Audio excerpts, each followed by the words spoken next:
சம்பந்தமே இல்லாம நம்ம தமிழ்நாட்டு அரசியல்வாதிகள் எல்லாருக்கும் திடீர்னு அஜித் மேல ஒரு பாசம் வந்திருக்கு. கடந்த 2, 3 நாளா பார்த்தீங்கன்னா, ஒரு சில அரசியல் தலைவர்கள் அஜித்த உயர்த்தி பேசுறதும், அவர புகழ்ந்து பேசுறதும், இத வந்து ஒரு பேட்டர்னா வச்சிருக்காங்க. பெரிய ரகசியம் என்ன இருக்க போது? விஜய் இன்னைக்கு ஒரு அரசியல் கட்சி தலைவராயிட்டாரு. தமிழக வெற்றிக் கழகத்தின் தலைவராயிட்டாரு. அவர எதிர்க்கணும்னா என்ன பண்ணலாம் அப்டின்னா, ஒரு பக்கம் நீங்க விஜய்ன்னு சொன்னா, நாங்க அஜித்ன்னு சொல்றோம். விஜய்க்கு தான் கூட்டம் வருமா? அஜித்துக்கு அத விட பெரிய கூட்டம் வரும் அப்படின்னு, அந்த விஜய், அஜித் ரசிகர்களுக்குள்ள ஒரு போட்டிய உருவாக்குற மாதிரி, இல்ல விஜய் ரசிகர்களுக்கு எதிராக இருக்கிறவங்கள, இல்ல விஜய்க்கு எதிரா இருக்கக்கூடிய ரசிகர்கள, தங்களுடைய கட்சிக்கு எப்படியாவது கொண்டு வரணுன்ற ஒரு முயற்சி தான் அது. அரசியல்வாதிகள் ஒரு வார்த்தை பேசினா கூட அதில நிச்சயமா அரசியல் இருக்கும். அவங்க அமைதியா இருந்தா கூட அதில ஒரு அரசியல் இருக்கும். அந்த வகையில அஜித்த பத்தி இப்ப உதாரணத்துக்கு சொல்லணும் அப்படின்னா, இன்னைக்கு செல்வ பெருந்தகை பேசியிருக்காரு. காங்கிரஸ் கட்சியினுடைய மாநில தலைவரா இருக்கக்கூடிய செல்வ பெருந்தகை அவர்கிட்ட ஒரு ஊடக நிறுவனத்திலிருந்து பேட்டி எடுக்குறாங்க. எடுக்கும்போது விஜய்க்கு இவ்வளோ கூட்டம் வருது அப்படின்னு சொல்லும்போது, "ஏங்க அஜித்லாம் வந்தா இத விட டபுள் மடங்கு கூட்டம் வருங்க. சூப்பர் ஸ்டார் வந்தா இத விட 3 மடங்கு, 4 மடங்கு கூட்டம் வருங்க" அப்படின்னு பேசுறாரு. எதுக்காக அத பேசுறாங்கன்னு எல்லாருக்கும் தெரியும்.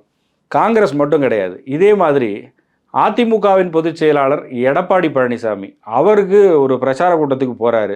போற இடத்துல பார்த்தீங்கன்னா, ஒரு ஃபோட்டோ அஜித்தும் அவரும் பக்கத்துல பக்கத்துல உட்காந்துருக்க மாரி ஒரு ஃபோட்டோவ தொண்டர் யாரோ குடுக்குறாங்க. வழக்கமா தொண்டர்கள் வந்து இந்த மாரி பரிசு பொருட்கள்லாம் குடுக்கறது வழக்கம் தான். அத குடுத்தா என்ன பண்ணுவாங்கன்னா, வாங்கி அவங்க வண்டிக்குள்ள வச்சுருவாங்க. ஆனா, அத எடுத்து அவர் மேல காமிக்கிறாரு அப்படின்னா, அதுல ஒரு அரசியல் இல்லாமையா இருக்கும்? இதே எடப்பாடி பழனிசாமி கரூர் சம்பவத்துக்கு பிறகு ஒரு பொதுக்கூட்டத்தில் 2 பேர் தாவேகா கொடியை பிடிச்சி நின்றுட்டு இருந்தாங்கன்னு, பாருங்க பிள்ளையார் சுழி போட்டாச்சு, ஒரு மெகா கூட்டணி உருவாக போகுது அப்படின்னு சொல்லியிருந்தார். ஆனால் அது நடக்கலை. இப்போ அந்த இடத்துலேருந்து நகர்ந்து எடப்பாடி பழனிசாமியும் அஜித்தும் இருக்கிற மாதிரி ஒரு ஃபோட்டோவை கட்சி தொண்டர்கள் ஏன் கொடுக்க போகிறாங்க? அதுக்கு பின்னாடி அரசியல் இல்லாமையா இருக்கும்? அதை எடுத்துகிட்டு வந்து மேலே காமிக்கிறாருன்னா அது வியூக வகுப்பாளர்களுடைய திட்டம் இல்லாமையா இருக்கும்? ஏன்னா இன்றைக்கி அரசியல்வாதிகள்லாம் பேசுகிறதுலேருந்து எங்கே நிற்கணும், யார்கிட்ட வந்து கை கொடுக்கணும், எங்கே குழந்தை தூக்கி வச்சுட்டு போஸ் கொடுக்கணும், எங்கே வந்து பாட்டி பக்கத்தில் போய் நின்று போஸ் கொடுக்கணும், எந்த இடத்துல வண்டியை திடீர்னு சடனாக நிறுத்தி இயல்பாக மக்கள்கிட்ட பேசுகிற மாதிரி பண்ணணும்னு அத்தனையுமே வியூக வகுப்பாளர்கள் எழுதி கொடுக்கக்கூடிய ஸ்கிரிப்டாக மாறிடுச்சு. அப்படி இருக்கும்போது ஒரு தலைவர், முன்னாள் முதலமைச்சர் வந்து ஒரு நடிகருடைய பக்கத்தில் உட்காந்துருக்க மாதிரி ஒரு ஃபோட்டோவை யாரோ கொடுக்குறாங்க அப்படின்னு தூக்கி எடுத்து காமிச்சிருவாங்களா? பண்ண மாட்டாங்க. ஸோ இதுலேயும் ஒரு வியூகம் இருக்குது. இவர் மட்டும் இல்லாமல் கொஞ்ச நாளுக்கு முன்னாடி சாட்டை துரைமுருகன் கூட நாம் தமிழர் கட்சியினுடைய கொள்கை பரப்பு செயலாளராக இருக்கார் இல்லையா, அவரும் அஜித் பற்றி சொல்லிட்டு இருந்தார். நான்லாம் அஜித் ரசிகருங்க, இன்னைக்கு நேற்று கிடையாது, நான்லாம் அப்பத்துலேருந்தே அஜித் ரசிகர்கள், எங்கள் ஊரில் அந்த தேட்டரில் போய் நாங்கள் பண்ணாத அலப்பறையே கிடையாது தெரியுமா அப்படின்னு சொல்லி அவரும் பேசியிருந்தார். ஆனால் இது முதல் முறை கிடையாது. எப்போதெல்லாம் வந்து நடிகர்கள் அரசியலுக்கு வராங்களோ அப்போ வந்து அந்த நடிப்புத் துறையில், திரைத்துறையில் இருக்கக்கூடிய அந்த நடிகருக்கு போட்டியான மற்ற நடிகர்களை மற்ற கட்சிகள்லாம் கையில் எடுத்துப்பாங்க. திடீர்னு அவங்களுக்கு வந்து ஒரு பாசம் வரும். ஆனால் அஜித் பற்றி உங்களுக்கு தெரியும், ஒரு முறை இந்த மாதிரி வந்து அஜித் ரசிகர்கள்லாம் இங்கே வந்து சேர்றாங்க அப்படின்னு ஒரு கட்சி தலைவர் பேசின உடனே இமீடியட்டாக அஜித்திட்டேருந்து ஒரு அறிக்கை வந்தது. நான் எந்த கட்சியையும் சேராதவன், எல்லோருக்கும் பொதுவானவன், எனக்கென்று தனிப்பட்ட முறையில் அரசியல் வெறுப்புகள் இருந்தாலும் அதை நான் பொதுவெளியில் சொல்ல மாட்டேன் அப்படின்னு அந்த அளவுக்கு தெளிவான ஒரு அறிக்கையை வெளியிட்டார். ரஜினிகாந்த் அரசியலுக்கு வந்தப்பவும் இது நடந்துச்சு. அப்போவும் என்ன பண்ணாங்கன்னா, அப்போ எல்லாரும் விஜய் தான் வந்து இன்னைக்கு பெரிய நட்சத்திரம், அவர் பின்னால் தான் பெரிய கூட்டம் வருகிறது, ரஜினிகாந்துக்கெல்லாம் மார்க்கெட் இல்லை அப்படின்னு ரஜினி அரசியலுக்கு வரும்போது பேசினாங்க.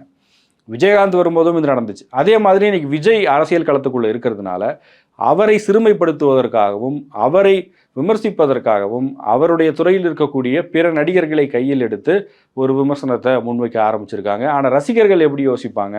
அது விஜய் தாவேகாவும் பண்ணுறாங்க. தாவேகாவினர் விஜய் ரசிகர்கள் வந்து காலம் காலமாக அஜித் ரசிகர்களோடு சண்டை போட்டவர்கள். அஜித்தை வந்து பிடிக்காது அப்படின்னு சொல்லி எல்லா இடத்துலையும் பேசிகிட்டு இருப்பாங்க. ஆனால் அவங்க விஜய் அரசியலுக்கு வராருன்னு சொன்ன உடனே ஒரு கேம்பெயினை கையில் எடுத்தாங்க. அஜித் ரசிகன், விஜய் தொண்டன், நான் அஜித் ஃபேன் தான், ஆனால் தளபதிக்கு ஓட்டு போடுவேன் அப்படின்னு சொல்கிற மாதிரியே நிறைய பேட்டிகளை நம்ம பார்த்தோம்.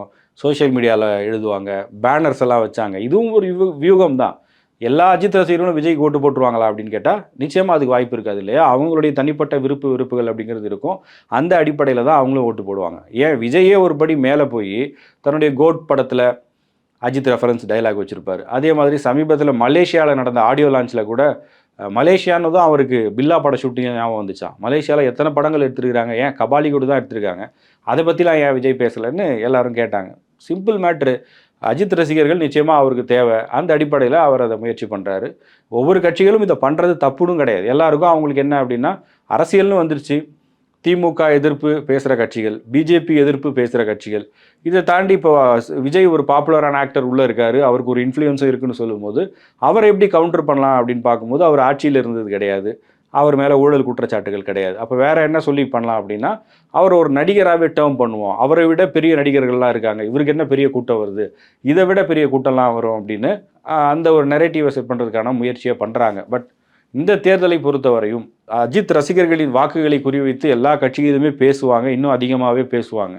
கடந்த காலங்களில் கூட அப்படி பேசியிருக்காங்க. ஒவ்வொரு காலகட்டங்கள்லையுமே அஜித் அரசியலில் இல்லாத ஒரு நபராக இருந்தாலும் அவருடைய பிறந்தநாளுக்கு பார்த்தீங்கன்னா தேடி எல்லாருமே போய் வாழ்த்து சொல்லுவாங்க. அவர் அதுக்கு பதிலுக்கு ஒரு நன்றி கூட பொதுவாக வராது. அவர் அதை எதிர்பார்க்குற ஆளும் கிடையாது. அவர் வேற ஒரு ரூட்டில் போயிட்டுருக்காரு. கார் ரேஸில் ஈடுபட்டிருக்காரு. சினிமாக்கே படம் பண்ணி ரொம்ப நாள் ஆயிடுச்சு, அடுத்த படம் இன்னும் அனௌன்ஸ் பண்ணாமே இருக்கார். அப்படிப்பட்ட ஒருத்தரை அவருடைய ரசிகர்களை குறிவைப்பதற்காக அஜித்தை தூக்கி பிடிப்பது ஆனால் அஜித் ரசிகர்கள் கிளியராக தான் இருப்பாங்க, எல்லாரையுமே கவனிப்பாங்க. அவங்களும் இன்னைக்கு பல ஆண்டுகளாக அரசியலை பார்த்துட்டு வரவங்க தானே. அஜித்துக்கும் சில நேரங்களில் அரசியல் ரீதியான கருத்துக்கள் ஏதோ ஒரு வகையில் எங்கேயாவது வெளிப்பட்டிருக்கும். அதெல்லாம் அஜித் ரசிகர்கள் கவனிக்கக்கூடியவர்கள் தான். அது மாதிரி திமுக என்ன பண்ணுதுன்னு அவங்களுக்கு தெரியும், அதிமுக என்ன பண்ணுதுன்னு தெரியும், தாவேகா என்ன பண்ணுதுன்னு தெரியும். அஜித் கொடுத்த பேட்டிகளையும் பார்த்துருக்காங்க. ஸோ அதையெல்லாம் வச்சு தான் அவங்க முடிவு பண்ண போகிறாங்களே தவிர, சும்மா யாரோ ஒரு அரசியல்வாதி அஜித்தை தூக்கி வச்சு பேசிட்டாரு அப்படின்றதுக்காகவோ அதை வச்சு அவங்க முடிவு பண்ண போகிறது கிடையாது. இன்னொன்று, வாக்காளர்களை இப்படி அவங்கள ஒரு ரசிகர்களாக அந்த நடிகரை பற்றி பெருமையாக பேசிட்டாலே ஓட்டு போட்டுருவாங்க அப்படின்னு நினைக்கிறதும் சரியான அணுகுமுறையாக இருக்காது இல்லையா. வாக்காளர்கள் நமக்கு வாக்களிக்கணும் அப்படின்னா அடுத்த 5 வருஷத்தில் நான் என்ன செய்ய போகிறேன், என்னுடைய ஆட்சி வந்தால் என்ன இருக்கும், நான் எம்எல்ஏ ஆனால் என்ன பண்ண போகிறேன் அப்படிங்கிறத அதிகமாக பேசணுமா, இல்லை ஒரு நடிகர்களை மட்டுமே மையப்படுத்தி பேசணுமான்ற கேள்வியும் வருது. இந்த விஷயத்தில் வரும்போது இப்போ நடிகராக இருக்கக்கூடிய விஜயும் இவருக்கு முன்னால் திரையிலிருந்து அரசியலுக்கு சாதித்தவர்கள் பெயரை, மிக முக்கியமாக எம்ஜிஆரோட பெயரையும் பயன்படுத்துகிறார். அதுவும் ஒரு வகையில் இதே மாதிரி பேட்டர்ன் தானே. எம்ஜிஆருடைய ஆதரவாளர்களை தன்னுடைய கட்சிக்கு கொண்டு வருவதற்கான ஒரு முயற்சியை விஜய் பண்ணுறார். அஜித் பேரை சொல்லி இன்றைக்கி இருக்கிற அரசியல்வாதிகள் ஒரு அரசியல் பண்ணுறாங்க, அஜித் ரசிகர்களை கவர்வதற்கு முயற்சி பண்ணுறாங்க அப்படின்னு அதை விமர்சிப்பதும் அதை விவாதிப்பதும் ஒரு பக்கம் இருந்தால், அப்போது எம்ஜிஆர் பேரை ஏன் இன்றைக்கி இருக்கிற விஜய் சொல்கிறாரு அப்படிங்கிறது விவாதிக்க வேண்டிய கட்டாயமும் வரும். ஏன்னா அவர் உருவாக்கிய ஒரு கட்சியே இருக்கிறது, அவருடைய தொண்டர்கள் அந்த கட்சிக்கு தான் ஓட்டு போட்டுட்ருக்காங்க. அப்போது விஜய் ரசிகர்கள் இப்படி ஒரு கேள்வி வச்சா நிச்சயமாக எம்ஜிஆருடைய ஆதரவாளர்களும் எம்ஜிஆர் தொண்டர்களும் இந்த கேள்வியை முன்வைக்கத்தான் செய்வார்கள். தமிழ் சினிமாவை பொறுத்தவரையில் அரசியலிலிருந்து எப்போவுமே பிரித்து பார்க்க முடியாத இடத்துல தான் இருந்திருக்கு. தமிழ் சினிமாவிலிருந்து எத்தனை பேர் முதலமைச்சர்களாக வந்திருக்கிறார்கள்னு நமக்கு தெரியும். தமிழ் சினிமாவில் இருக்கக்கூடிய நடிகர்கள் தமிழ்நாடு அரசியலில் எந்த அளவுக்கு தாக்கத்தை ஏற்படுத்தி இருக்கிறார்கள் அப்படிங்கிறதுக்கும் நிறைய உதாரணங்கள் இருக்குது. வெற்றி பெற்றவர்களையும் சொல்ல முடியும், வெற்றி வாய்ப்பை இழந்தவர்களையும் சொல்ல முடியும். இரண்டுக்குமே உதாரணங்கள் இருக்குது. இருந்தாலும் இந்த விஷயம் பற்றி இந்த வீடியோவில் நம்ம விரிவாக பேசியிருக்கோம். உங்களுடைய கருத்து என்ன அப்படிங்கிறத மறக்காமல் கமெண்ட் செக்ஷனில் பதிவு பண்ணுங்கள்.